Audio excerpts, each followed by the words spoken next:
ಎಲ್ಲರಿಗೂ ನಮಸ್ಕಾರ. ಕಳಸ ಕುಕ್ಕಿಂಗ್ಗೆ ಸ್ವಾಗತ. ಇವತ್ತು ನಾವು ಸುಲಭವಾಗಿ 10-15 ನಿಮಿಷದಲ್ಲಿ ಚಿಕನ್ ಗ್ರೇವಿ ಮಾಡೋದು ಹೇಗೆ ಅಂತ ನೋಡೋಣ. ಇದು ತುಂಬ ಸುಲಭ, ಯಾರು ಬೇಕಾದರೂ ಮಾಡ್ಬೋದು. ಅಡುಗೆ ಮಾಡೋಕ್ಕೆ ಬರದವರು ಮಾಡ್ಬೋದು.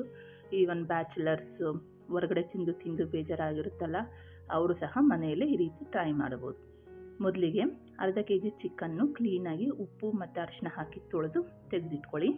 ಈಗ ಇದಕ್ಕೆ ಡೈರೆಕ್ಟಾಗಿ 2 ಏಲಕ್ಕಿ, 6-7 ಲವಂಗ, ಅರ್ಧ ಇಂಚಷ್ಟು ಚಕ್ಕೆ, ಒಂದು ಅರ್ಧ ಸ್ಪೂನ್ ಕರಿಮೆಣಸು, ಒಂದು ಚಿಟಿಕೆ ಜಾಜಿಕಾಯಿ ನಟ್ಮೆಗ್, ಒಂದು ದೊಡ್ಡದಾದ ಈರುಳ್ಳಿ, ಒಂದು ಟೊಮೊಟೊ ಎಲ್ಲ ಉದ್ದ ಕಟ್ ಮಾಡಿ ಹಾಕಿ. ಈಗ ಒಂದು 6-7 ಚಿಲ್ಲಿನ ಪೀಸ್ ಮಾಡಿ ಹಾಕಿ. ಅರ್ಧ ಹಿಡಿ ಕೊತ್ತಂಬರಿ, ಅರ್ಧ ಹಿಡಿ ಪುದೀನ. ಈಗ ಇದಕ್ಕೆ 2-2.5 ಸ್ಪೂನಷ್ಟು ಧನಿಯಾ ಪುಡಿ ಹಾಕಿ. ಇಲ್ಲಿ 2 ಸ್ಪೂನಷ್ಟು ಧನಿಯಾ ಪುಡಿ ಸಾಕಾಗುತ್ತೆ ಅರ್ಧ kg ಚಿಕನ್ಗೆ. ಅರ್ಧರಿಂದ 1/4 ಚಮಚದಷ್ಟು ಅರಿಶಿನ ಪುಡಿ, ಅರ್ಧ ಚಮಚ ಗರಂ ಮಸಾಲ, ಖಾರಕ್ಕೆ ತಕ್ಕಂತೆ ಚಿಲ್ಲಿ ಪೌಡರು. ನಾನಿಲ್ಲಿ 2 ಸ್ಪೂನ್ ಹಾಕ್ತಿದ್ದೀನಿ. ನೀವು ಇದನ್ನು ಡಿಕ್ರೀಸ್ ಮಾಡ್ಬೋದು, ಇಲ್ಲ ಇನ್ಕ್ರೀಸ್ ಮಾಡ್ಬೋದು. ಈಗ ಇದಕ್ಕೆ ಒಂದು 1/4 ಕಪ್ಪಷ್ಟು ಮೊಸರು, ಗಟ್ಟಿ ಮೊಸರು ಹಾಕಿ. ಈಗ ಇದಕ್ಕೆ 2-3 ಸ್ಪೂನಷ್ಟು ಡೈರೆಕ್ಟಾಗಿ ಹಸಿ ಎಣ್ಣೆನೆ ಹಾಕಿ, ಏನು ಕಾಯಿಸೋ ನೆಸೆಸಿಟಿ ಇಲ್ಲ. 1.5-2 ಸ್ಪೂನಷ್ಟು ಜಿಂಜರ್ ಗಾರ್ಲಿಕ್ ಪೇಸ್ಟ್, ಇದನ್ನೆಲ್ಲ ಹಾಕಿ ಚೆನ್ನಾಗಿ ಮಿಕ್ಸ್ ಮಾಡಿ.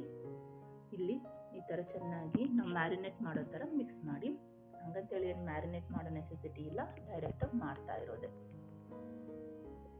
ಈ ಥರ ಎಲ್ಲ ಚೆನ್ನಾಗಿ ಮಿಕ್ಸ್ ಆದಮೇಲೆ 1/2 ಕಪ್ಪಷ್ಟು ನೀರು, ನಿಮಗಿಲ್ಲಿ ಕ್ವಾಂಟಿಟಿ ನೋಡಿಕೊಂಡು ಹಾಕ್ಕೊಳ್ಳಿ ನೀರನ್ನ.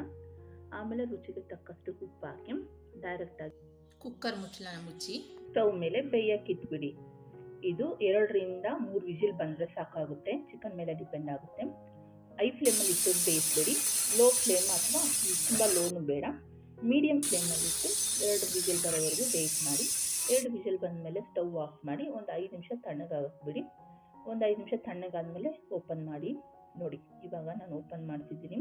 ಎಷ್ಟು ಚೆನ್ನಾಗಿದೆ, ಯಾವುದೇ ತರಹದ ರಿಸ್ಕ್ ಇಲ್ದಿರ, ಲಾಂಗ್ ಪ್ರೊಸೀಜರ್ ಇಲ್ದಿರ 10-15 ನಿಮಿಷದಲ್ಲಿ ನಿಮಗೆ ಚಿಕನ್ ಗ್ರೇವಿ ರೆಡಿ ಆಗುತ್ತೆ. ಇಲ್ಲಿ ನಾನು ಅರ್ಧ kg ಅಷ್ಟು ಚಿಕನ್ ತೊಗೊಂಡಿದ್ದೀನಿ.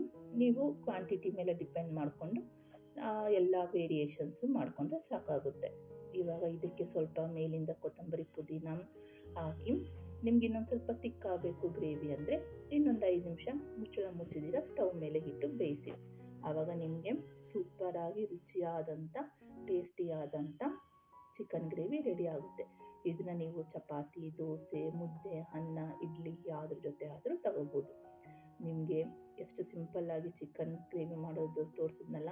ನಿಮಗೆ ಈ ವಿಡಿಯೋ ಇಷ್ಟ ಆಗಿದ್ರೆ ಲೈಕ್ ಮಾಡಿ, ಶೇರ್ ಮಾಡಿ, ಸಬ್ಸ್ಕ್ರೈಬ್ ಮಾಡಿ.